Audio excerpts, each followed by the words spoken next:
Hi guys and girls, we're here talking with Linda, and Linda is standing in front of a Sling High Wing. This is a pretty remarkable aircraft, and Linda's also a pretty remarkable person. There we go.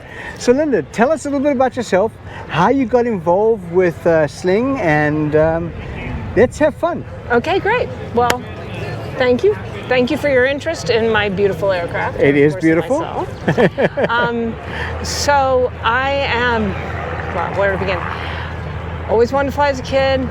70s, they said I couldn't because I was a girl, wrong for the right reasons. Back then, the first female airline pilot was actually 1973, major airline pilot. Yeah. There were women flying, anyway. Yeah, 80s. You know, those Emilia people and all that. Yeah. But no, it was my high school counselor who told me. Okay. That, but then in the 80s, while I was working on my master's in finance, I had a finance professor, Lou Mandel, who said that he had a small airplane at the local airport. Because I always wanted to fly like a kid, like most kids want to fly, like a bird, like Snoopy in the Sopwith Camel, like Chitty Chitty Bang Bang, right? But I knew nothing about aviation and that. So after that, in high school, they told me I couldn't do it, and I believed them. Then I went on, when they were doing the finance. Get me started, I'm sorry. No, you know what, don't worry about it. You know, this is fun. No, don't be nervous at all. Okay. We're not even going to worry about this. This is us just talking. Okay. So, you know, you're allowed to go, I meant to say this, and go back to that. Yeah, it makes no... All right. So that was in 1985. My finance professor mentioned that he had a small plane at the local airport. So I went down to the local airport and took my first flight, and I've been flying ever since. Awesome. So that was terrific. So you got hooked? I got hooked. Well, they say once you're bit, you live with the sting. Okay. And that was wonderful. So but at the time, and I considered, even though I was marching towards a finance career, I thought, well, this is great. I want to be a professional pilot. But my vision was a bit of an impediment to getting a first-class medical back then. You had to have 2080 corrected with 2020. It was the 80s. Aviation's a very cyclical industry, and at this point in the cycle, it was hard to be competitive if you had a waiver, if you could even get the waiver. Anyway, I became a private pilot and loved that. I bought a Cessna T210, wonderful, very capable aircraft. Yeah. I owned that plane. Very solid too. Very solid plane. Yeah. I owned it for 20 years while I continued on my finance career, first in aviation and then straight finance. And then in the 90s, they changed the vision requirement for the first-class medical, and suddenly I was capable of getting a first-class medical and becoming a professional pilot. Excellent. So I ended up becoming a airline pilot. And are we allowed to mention airlines? Which airlines? Yeah. Are we like, come on. So I started with United. Okay. That was my goal. When I did my research and I found my mentors, I realized that I wanted to work for United because of where they were based and the various airplanes that they had in their fleet. And I had these grand visions of going to Narita, Tokyo, and going to Nepal and going all over the place internationally. So I focused on that goal and I achieved it. And, perfect. I had a goal for myself. Because I had taken time out of my finance career to get my airframe power plant mechanic's license. No. Yes, and the reason was I owned a 210. Let's get back to the 210. Somebody had to fix it. It turned out that the 210 was... Turned out that the 210 was very expensive for me to own and maintain. And when I had it, it didn't matter because I was making a lot of money. So I was spending a lot of money. But I also had a hunch that I was maybe getting ripped off a little bit. Okay. And I didn't know enough about things to actually understand if that was true or not. So I thought, well, I'll get the certification. If I like doing it, I'll do it myself. And if not, at least I'll be able to, be more intelligent aircraft owner. But I also thought I didn't always want to have to make a lot of money. I was making a lot of money, it was great, I enjoyed my career, but I wanted the flexibility, all options, right? So that turned out to be a very important piece of the story because what happened later was So I was off, while I was off getting my airframe power plant mechanics, my 2-year sabbatical from my career, they changed the vision requirement for the first class medical. Oh. And so I decided I would try. I was 35 at the time, and I decided I'm going to try to be a airline pilot by the age of 40. I looked into corporate. There were reasons. I won't go into all that. First, I thought I was going to be more suited for corporate. Then I decided I'm going to try for airlines first, and if I become an airline pilot by 40, I'll do it. Otherwise, I'll just go back to my career, right? Yeah. And in my 39th year, I was both hired and furloughed at United Airlines. Awesome, because it was congratulations. 2001. Okay. So it was short. I was only there for 6 months, but I had been bit. I loved flying commercially. And you achieved your goal. I achieved my goal. I was a United pilot by the age of 40. Perfect. So then after I got furloughed, I went back to the regional, and then JetBlue Airways headhunted me to help them start the system safety department.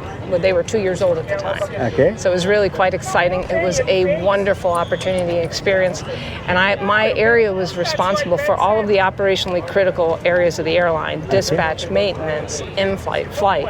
It was and that gives you wonderful. so much experience on that. That's I crazy. learned so much, and I had a great time, and had the great honor of working with a very a brilliant leadership team. And then after a couple of years, I started flying for JetBlue. Loved JetBlue. It was a great fit, so I never did go back to United. So Okay. I am delightfully pleased. So you're a JetBlue fan person right now. Oh, complete Okay. blue blood, yes. and now I'm a captain at JetBlue on the Airbus, Oh, wow. having a great time. And you get to go to those, well, maybe not quite. No, they do go to some exotic resorts. That's true.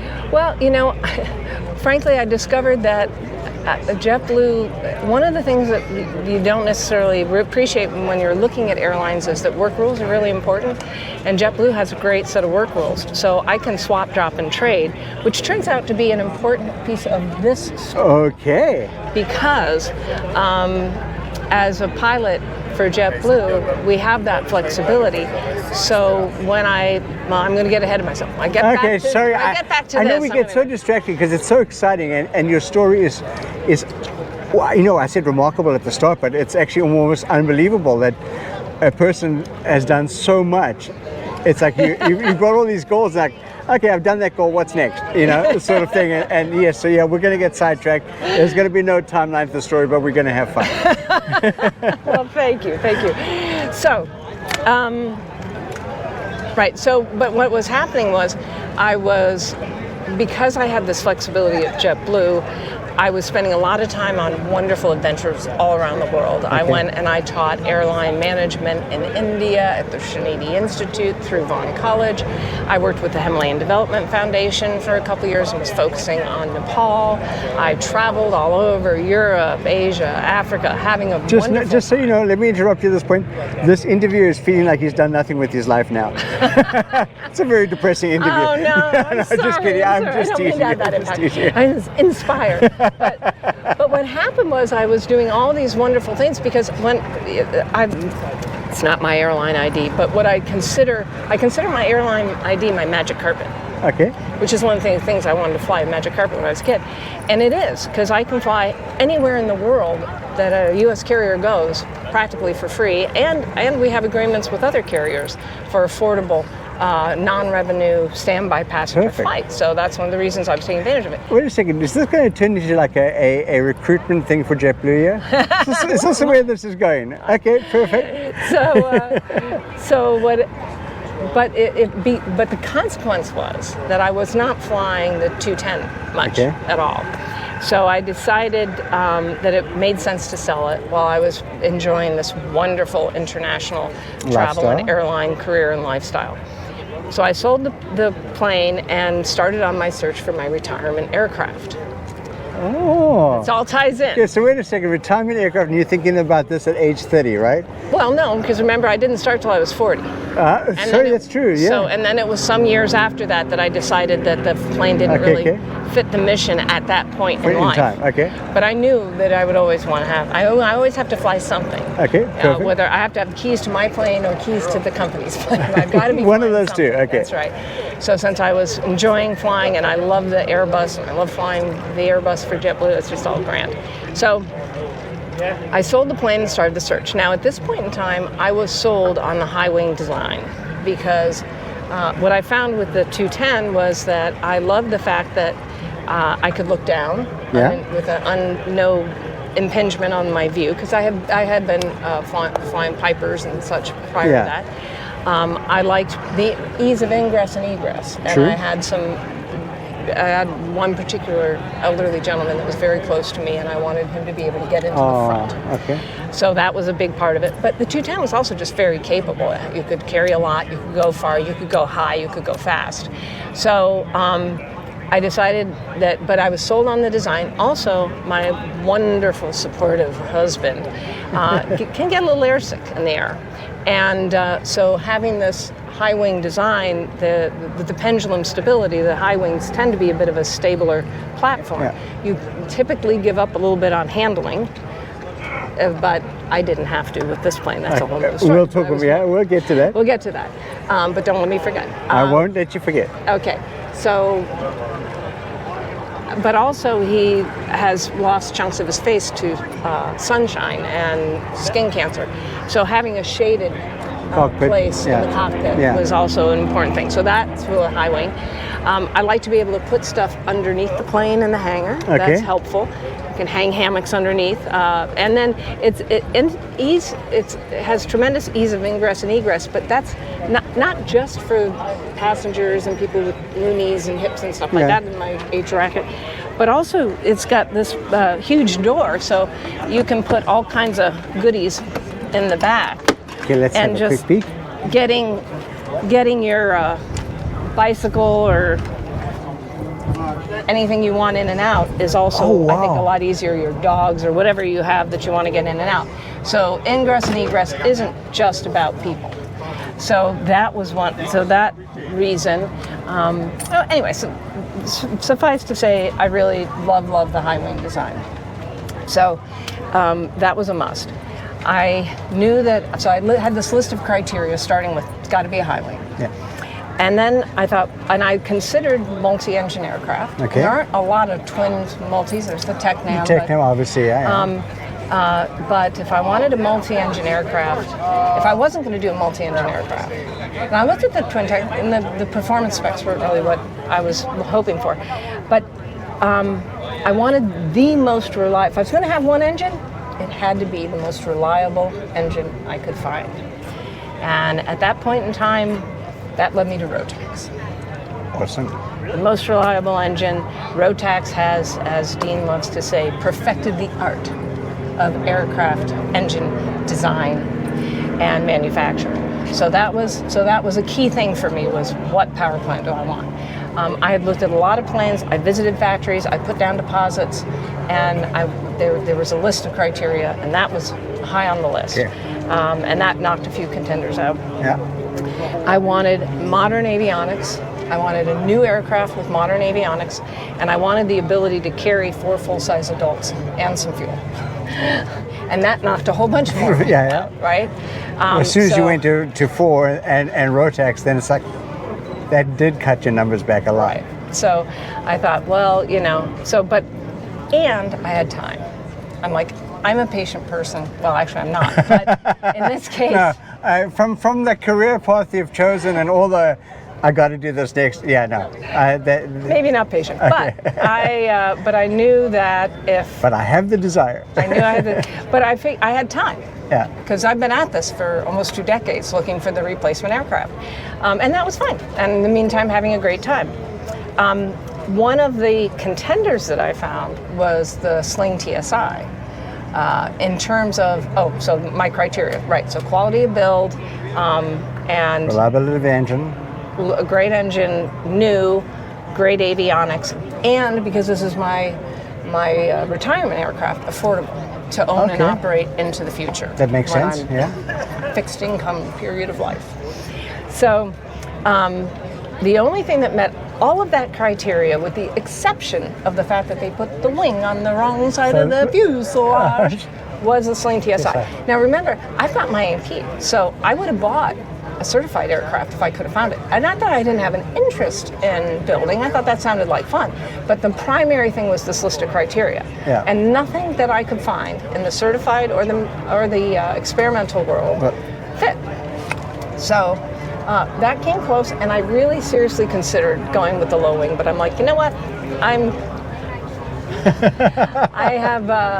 still got time, so I'll just continue to wait. Okay. And that's kind of important to the extent that, and I got to know about the process. I got to know a little bit about the build of the sling and the fact that Mike Blythe, brilliant, legendary Mike Blythe, was a Rotax distributor in South Africa, and he had said, you know, I could sell more engines if there was a good plane, and he looked around and so on and so forth. So he found the need to build a plane for the engines he wanted to sell.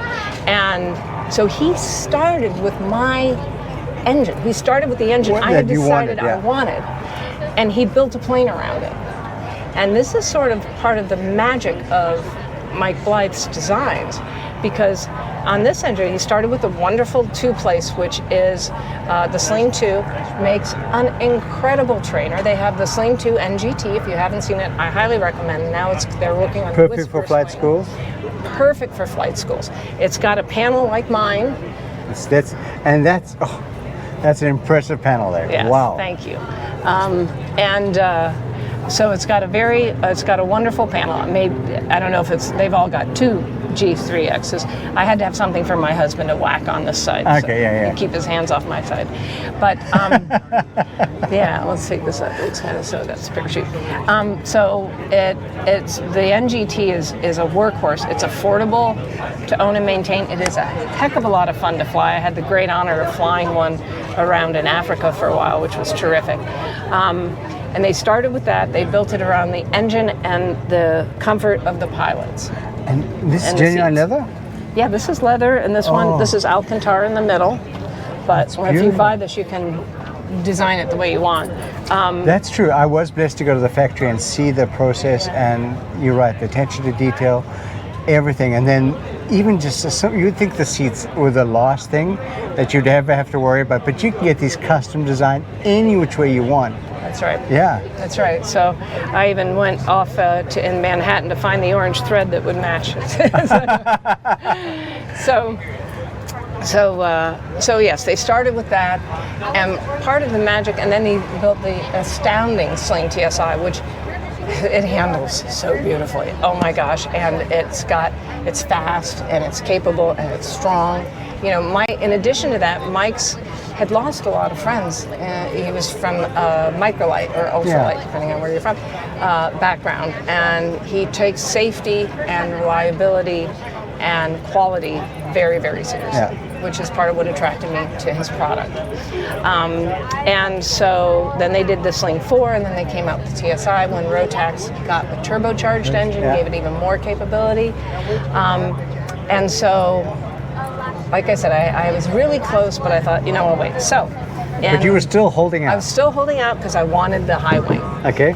So in January 2019, a buddy of mine who had one of the first Sling 2s. By the way, the Sling 2, you can either build it as an experimental amateur build or buy it ready-made as an LSA. Okay. So it's perfect for flight schools and training because it's appropriate to do that with that experimental. So experimentals, however, would be a little bit of a different thing. So you could buy them ready-made, factory-built. So he had one of the amateur built, the experimental versions of it, and so he was plugged in, and he had heard that there was going to be a high wing TSI essentially. Oh, and did he let the cat out of the bag? He let the cat out of the bag. I don't know how he found out, but I was delighted that he found out. So from that moment, from January of 2019, before it was even announced at Oshkosh, I was desperately trying to put money into the Slings hands. Okay. And, then they announced it at Oshkosh, and I was continuing to try to put money in their hands. One of their distributors helped me, Doug Goodrich helped me make the deal happen. But that's why I had the great honor of being the first to have to have the production kit. It's a kit, but they started out by making 2 prototypes, and then this is the first kit that was built. And I knew I wanted the 916. The 916 was on the horizon. There was talk about it. There was rumors about it, but it wasn't out yet. So I thought about holding off because I'm ahead of schedule, right? Yeah. I'm 63 this year. I have mandatory retirement for the airlines at 65. So I was a little ahead of schedule, so I could wait. But then when I realized that I happened to be the number one, I thought, well, no, I should go, even though I've got the 915. And so I went ahead and then when the kit was finally ready and the prototypes were done and they were flying and they wanted to get the prototypes to Oshkosh, because that would have been 2020, and there was all these, no, 2021. 21. Okay. There was all of these, no, it was 21. There were all these impediments. Well, that's when you and I first met. Right. Yeah. They couldn't get the prototype to Oshkosh because of all the 2 weeks here, 2 weeks there. Yeah. So I had gone out to the factory that July, flew the plane, knew that it was my plane, gave them all the money they wanted, and then came back. Take my money. Yeah, finally. And then came back, and then we had Oshkosh. Anyway, getting a little off track. But what happened was, when the kit was actually ready to start being built later that year, I had a choice because there's a couple of kit options. You can get what's called a flat box kit, where you just buy the wings and where everything comes as a flat box and you build it all. Okay. You can buy a ready-made quick build, which has done some of the work for you, and you do a little bit less of the build. You need to do 51% of the processes, no matter how you do it when you're building it. And then you can either build it at home in your garage or basement or whatever. And I actually bought an industrial building to start to build it. No. Yeah. Okay, talk about dedication, yeah. Oh, yeah. Well, the dedication actually backs up. I already had a home on an airstrip in North Carolina, mountain there, gorgeous place. I have a photo. And so I had the airstrip home. I bought a home in Naples, Florida, a condo, and put myself on the hangar list years before I even knew which plane I was going to get. Okay. And then when I knew the kit was coming, I'd made the decision to do an experimental. And to do this experimental, I bought an industrial building to build it in because I had a condo and I couldn't build in the condo. So yes. Well, they might frown on that just a little bit in the condo, yeah. Yeah. So this was a long planning process. But it was so well organized and well thought out. I knew what I wanted. Here's how you know a woman who knows what she wants. That's true. Knows how to get it. Yeah, that's true. It's hard to find one that doesn't. So everything was all ready and prepared. So my original plan was to build it in the industrial building, which is a gallery now, Art Gallery 206. I'm also a sculptor, so there's other good reasons to buy an art gallery. But it was big enough to build the plane in air conditioning in Florida, which is nice. And that was plan one. Then when the kit was actually being delivered, it was all that stuff with COVID and shipping was all long, and it was like 8-9 months for shipping. And shipping was expensive too. Shipping was very expensive. And so I decided, we got a lot of great counsel from a variety of Sling dealers and folks, and I'd never built a plane. I'm a mechanic, but I'd never built a plane. So I talked to people who had experience, and they said, look, if a part doesn't fit quite right, and that's a possibility, or I booger something up, which is an even bigger possibility. You're going to have to somehow get I doubt that, but that's okay. I'd have to get another part shipped. So, who knew how long that would take? And suddenly I realized this was just going to take forever. So I was very fortunate that Sling allowed me to go to the factory at my request and build it there. For this reason. Okay. That's not something that they would typically do. They do have factory assists for local people, but to allow me to come and crash the party and actually build there. But it was a spectacular opportunity for all of us, frankly. So I went there and I essentially commuted from Johannesburg to New York to go to work, back and forth, to go and build this. And that was United, right? It was most of the time. I took United out. Yeah. I got out there on United every time, but because Johannesburg has it's a high altitude airport and they're carrying a lot of fuel, I couldn't always get back because I'm traveling standby. So so sometimes I had to come through Europe to get back, but that worked out fine anyway. So I went back and forth. No, I was just going back to those connections you made early in life. Well, yeah, and one of the wonderful privileges of being an airline pilot is that you can travel on, non-rev travel on other airlines.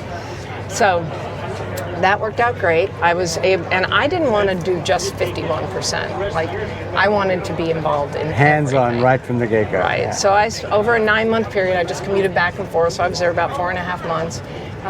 They put up with me in the factory. It is a marvelous group of people.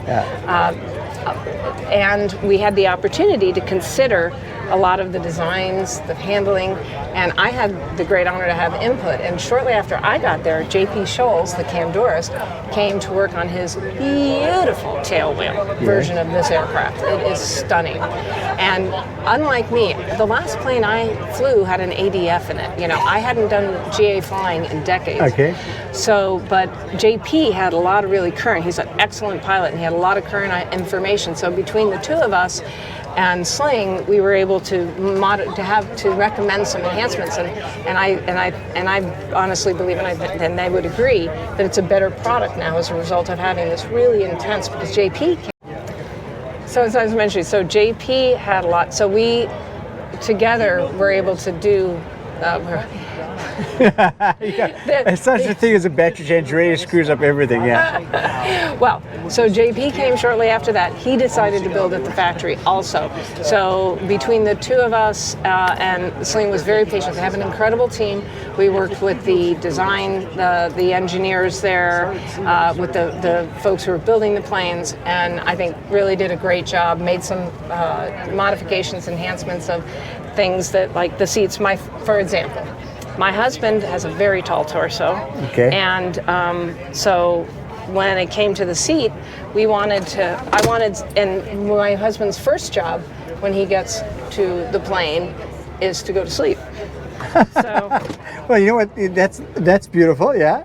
So we made the seats recline for comfort, passenger comfort, and he has a tall torso, so I didn't want a short seat. Perfect. So this is the Gordon seat. This is the Gordon seat, okay? Specifically designed for my husband's. That's so kind and caring of you. Yeah. Yes. But he's a wonderful man and so supportive. He came with me every time I went for the build. He came with me, and he took photos. In truth, there's many other reasons to want to go to South Africa, including the biltong and stuff like that too. So. And the brides, Yeah. So. Maybe no. It was all you. It was all you. Let's stay with that. He was very, very supportive, and he came and kept me in clean clothes and fed and all that. Took great photos. So, in any case, I digress. You're allowed to throw some kudos out to your partner there too. It's allowed. He's the best, absolutely the best, most supportive aviation spouse ever. And we did some things. But he did marry a pilot, right? He did. He knew what he was getting into, as advertised. We put the Behringer brakes on. I mean, there was just a whole number of things that we worked on. So you customized it to you. Yeah, well, but also I think a lot of them were good ideas. And then that's transitioned to the product now. Transition to the product, right? It's a standardization. So the team was amazing. Had a great time living there, being there, enjoying South Africa. He had more of an opportunity to go on safaris and stuff because I was just focused on the build. Okay, so the truth is coming out now. Yeah, that's okay. So then we finish it, and then the question is how to get it home. The original plan, of course, was to build it in Florida. Yeah. But then the plan when I started doing it. But this sounds like a much better way to do it. Much better. Yeah. So the first idea was that we were going to rip it apart, take the wings off, and ship it back, and then reassemble it in the States. But at that point in time, I didn't want to ever take the wings off, frankly. Yeah. But also, shipping was a lot, and we're back to this long wait. lead time. Yeah. It's like, well, it's got and wings. Then you never know, shipping. Those containers have a way of disappearing. That's true, and it'll be on the salt water, although that's supposedly not an issue. In any case, it has wings, and remember I mentioned that they hadn't had the opportunity to get the prototype there the prior year. Correct. So I was finishing up mine. JP was rounding the corner and finishing up his. The prototypes, the nose wheel prototype had been tweaked a little bit. So we decided Sling has a long pedigree. They have a long history of doing these grand adventures with their aircraft. Grand is one word. Crazy? No, did I say that? I think that they flew the Sling 2. Mike and James flew the Sling 2 when it was how many hours? 6 hours or something on it. Maybe not. It was so their first prototype they flew to Oshkosh when they made it. I call it a decade ago or whatever. So this is not an unusual territory for them, and they thought, well, you know what? Let's go in mass. Yeah. Let's do all 3 planes. That's a crazy idea. So we decided to Oh wait, aim I did for just that. say crazy, didn't I? Okay. Yeah. So we decided to aim for that, and part of that was how was I going to register the airplane? Because now if it's not going over in a crate coming to the States, it had to be had to work out the registration. So we found a designated examiner for the FAA and we had him. JP wanted an N-registered aircraft as well, also, or the U.S. registered to be precise. So we had James the DAR came over, and we had him come over. He did the inspection. We worked, the CAA and the FAA worked together to determine the area through which we could do our 40-hour fly off. So it took some time to get all this done. We were finishing the planes. The DAR came over. We got all that sorted, and then we started to plan this epic adventure of flying the 3 aircraft to Oshkosh that year. So that's what we did. So once we had that done, we left. We can actually sneak quickly over. Yes, just come over careful here. the wind there on that. You've said enough beautiful things about how great and wonderful the airplane is. So we started out in Johannesburg. That's a beautiful thud. You know, it's a solid built thud there. Oh yes, yes. So we did the journey. We came up through Angola, Ghana. We came over to Cape Verde. Flew directly across. This is 2,100 nautical miles. It took us 14 and a half hours.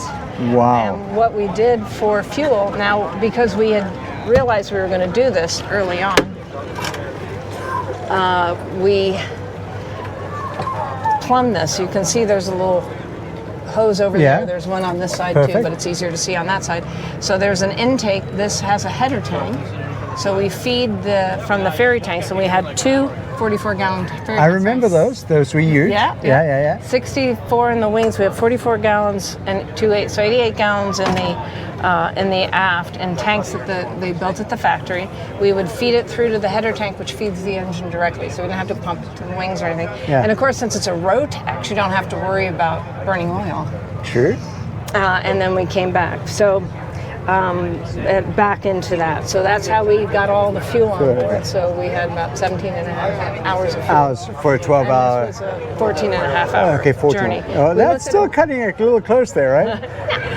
we looked at the various options, and not only was this quick, the water's warmer, it's a shipping lane. Yeah. There were a number of reasons to choose this route. We had a wonderful team on the ground minding us, and we had search and rescue. I remember that, and I was following you on the web and things like that. A lot of people were following us on the internet, so that worked out great. And then we went from here directly to Barbados. Some of our followers figured out we were coming and came and met us there. Oh, wow, cool. And to this day, I still am in touch with them, and I go visit them when I'm over there for work and stuff. So that's been terrific. And what I cannot emphasize enough that one of the most extraordinary things about this whole journey is the people that I've had the pleasure and aviation is like that in general. It's crazy. I think a lot of sports, whether you run or do something like that, the camaraderie and all these years here, that's the most. We have some beautiful aircraft, and there's no denying that. But it's the people. Without the people, this wouldn't be anything. Yeah, absolutely. So we had that going for us, but just the folks that I met, the friends forever that I made in South Africa, the wonderful people we've met along the journey, and the people that I meet when I come to these events. Oh, like me and things like that. Just kidding. So So we did. We had that. We had the fuel. We had our survival gear. We had water, rafts. We each carried a Garmin InReach, and we could communicate with people with that, text back and forth, as well as if anything had happened and we went down. We talked about eventualities, very safety focused, and made sure we had all of what we needed to do the journey as safely as possible. Brilliant, because he was able to get some stunning footage and photographs of JP's plane from my plane. And they are with the beautiful blue Caribbean waters and the islands. You can't beat that, no. Just great. So, and this whole time we were cracking up. I mean, one of the biggest problems I had with this whole flight was that my cheeks hurt so bad from laughing and smiling for days on it. So that worked out well. And then we got to Nassau, and we had, so one of the programs you'll see here, the Naples Aviation Youth Program, 17 middle and high school kids in Naples built the two-place experimental sling. Okay. All privately funded. It's built, it's flying, it is being auctioned off, and the money's going for scholarships. Oh, beautiful. And these kids, and these are people that were involved with the experimental, kids that had shown an interest through the Experimental Aircraft Association Young Eagles program. Yeah. And my EAA chapter in Naples, it is. And my EAA chapter said, let's do something that's going to keep this alive for the kids, not just one flight and done. So they put together this project, and there are other youth build projects of other aircraft also, as well as I think the Sling at this point. So this wonderful youth build project that I've been honored to have to promote and support. One of the gentlemen, Garrett, from that program, who is now a commercial pilot, working as a commercial pilot, he met us to help us out. A very dear friend of mine in Nassau. Yeah. A very dear friend of mine. And I just left. I just left Nassau, and it's like, okay. Well, you know, everything was postponed. I mean, we got held up because of issues with the fueling, and everything took a lot longer. So well, I mean, it's an adventure. No adventure just goes smooth. And it's like part of the definition is you don't know the outcome, right? Yeah. So, and another dear buddy of mine, who's another captain at my airline, came to help us out, and because we had to lose two of the pilots, and we got the planes over to FXE to Fort Lauderdale, and then re-met up with JP and William and continued the trip. And then also when we were in Nassau, Wayne Todden's two children, Jess, children, they're not children, they're young adults. Jess and Matt came and met us and became part of it and did a lot of great content that you can find on the Sling Academy. And they have the Sling Academy where they have the biggest fleet of Sling 2s training and at a tremendous training school. And I've sent my own very dear friends' children to go out there. And they do a fantastic job out there. They do an incredible job. They have an incredible... And the amount of hours they put in those aircraft, that's right. It's just crazy. And in such a short time too. And they have great they partner with, I think it's South, one of the regional airlines out there. I'm not going to say because I might get it wrong. And also might go against. No. Well, but their pass rate is tremendous too. And I don't know a lot about that part of the business, but I just know that they do a great job, and they have the NGT, so they have the modern technology. They're great handling airplanes. They're affordable to own and operate. They're sturdy and strong, which you want in a trainer, needless to say. So they came along and produced a bunch of content for the rest of the journey up to Oshkosh. So we went... Because the content was fantastic. And the details too. Just... It was great fun. It was great fun to have them and to have more eyes and have people who had more experience than I did flying into Oshkosh, because I've been flying jets, and the whole VFR flying thing was new to me. So how did you find the rocking of the wings coming in? Oh, it was fine. It was great fun. It was great fun. And this time here too. So they came with me. They were wonderful help in the journey up. But what happened was so many people, because between JP and the factory and the academy posting things, for me, this whole thing was always about me. My plane, my journey, my adventure, me. And my husband knows this, and he gets it. So when this happened, a lot of other people got involved, and it became something else. Because suddenly I found out that I had started to I became like an unintentional influencer. Yeah. People were inspired by my story. And Women in Aviation magazine was doing an article about the build and the adventure. And it was wonderful because I met the author, the reporter, at a luncheon, at breakfast, where my mentor was speaking, the one who helped me decades ago. And now the roles are kind of reversed and there. now I'm there, she's speaking, and I had two of my mentees with me. And so she asked me about mentorship, and she said, well, what impact have you had on your mentees? I said, well, I don't know, let's ask them. And I asked them. And you weren't, and you're not allowed to have tears now.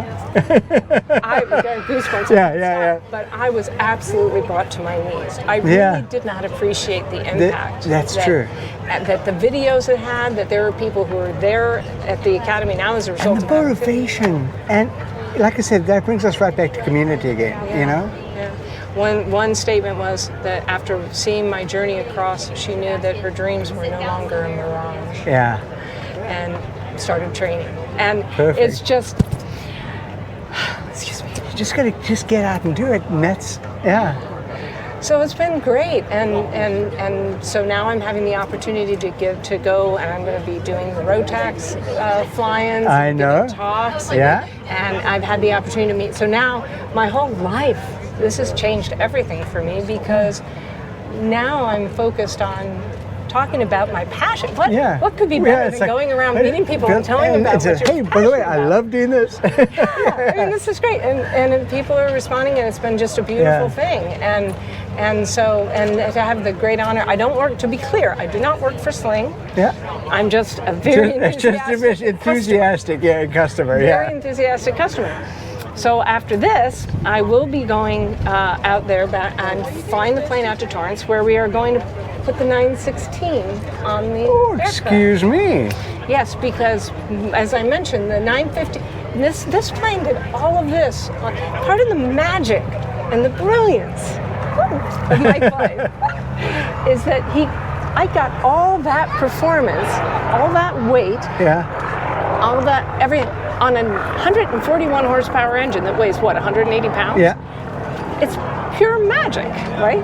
And now with the 916, it'll be even better. It's got to have 20 more horsepower for takeoff and climb, and this plane will do better with that. It did fine, but it'll be. Well, I think 14 upgrade. hours of flying is pretty much fine, Yeah, I mean it does well. It will do even better. Yeah. Now I named the aircraft after the engine. Okay. Notice. 915 Hotel Whiskey, 915 of course being for the engine, and HW being for the most important part, the high wing, right? Which is one of your checklists. That's right, right. It was like, you should put your initials on it. I'm like, no, this is about the plane, not about me. It's about the engine that I wanted and the design that I wanted. So I do have 916 HW waiting for me to change the end number. Yes. You know what, and somehow I would have figured that out, This was part of the eventual plan. Okay. I knew I wanted that engine from the day I built the plane. It was just a matter of time. And then I will be putting a Duke propeller on. Okay. DUC. A French company. It's forged carbon fiber. I'm very excited. It'll be a bit longer than the propeller I have now and 4-bladed. And we're going to test both the Flash 3 4-blade and the Tiger, which is a really sexy looking prop, and check the performance and make a decision about which one suits the airframe best. And what made you choose that? What made you choose the Duke prop? The Duke, well, there's a number of factors. Part was availability. There also Sling does also recommend the MT propeller. Okay. I thought I was going to be changing this engine a bit sooner. Then it turned out that we had to wait for a few bits, like the fuel pumps and the cowling and so on and so forth. Yeah. So at the time, I didn't think I could get the MT when I wanted to do the swap, among other things. But also, I think the Duke, I'm very much looking forward with the 4 blades. I think it'll be a nice, smooth ride. Smoother, yeah. And we'll see how the performance is. Yeah, I'd love. Well, will this happen before Oshkosh? Yes, it will happen. So before will Oshkosh. you be in Oshkosh with the final product? No, I don't think Are we so. giving what? No, it doesn't. You can't tell us stuff like this. I have a grand adventure to Iceland planned, so. Yeah, that wins. Okay. We'll So, forgive you for that one. JP, hopefully JP will be there, and he's gotten, and I'm in part following JP's lead on this, Okay. because JP has flown different propellers on it, and Okay. he was a fan of the Duke, and like I said, JP's got a lot of experience getting performance out of an aircraft. Okay. So very much looking forward to it. No, He has it on I'm his going to be list. excited to follow with your journey on that. You know, I'm a follower too, so that's good. Linda, thank you so much for your time.